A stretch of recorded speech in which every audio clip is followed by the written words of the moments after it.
Goeiemôre, baie welkom by vandag se oordeenking. Kom ons buig na die hoofde saam in gebed. Here, lei ons asseblief deur die woord in waarheid. Amen.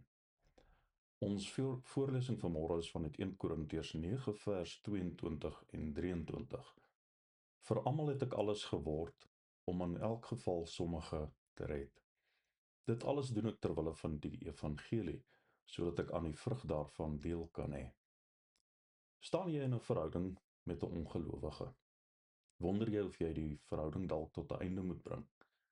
Neem vir 'n oomblik die raad wat Paulus gee in ag, as dit jou beskore is om dit te kan handhaaf. Paulus sê hy word alles vir almal sodat hy sommige kan red. Dit gaan nie daaroor dat hy kompromieë aangaan en toelaat dat heidense beginsels deel word van die evangelie nie. Hy verkondig 'n sensitiewe evangeliebediening wat verskillende sosiale omstandighede, etniese groepe en godsdienstige agtergronde in ag neem. Onthou wat hy in 1 Korintiërs 7 vers 16 gesê het oor die gelowige se huwelik met 'n ongelowige.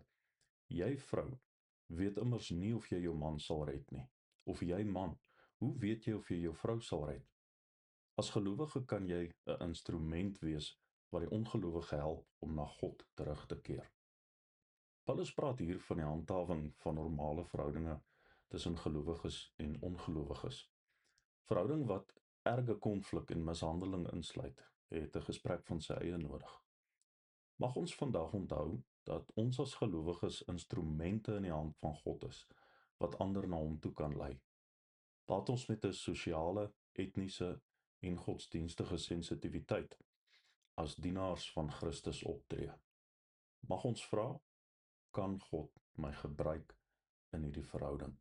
Kom ons bid saam. Here, mag ons vandag bruikbaar in U hand wees. Amen.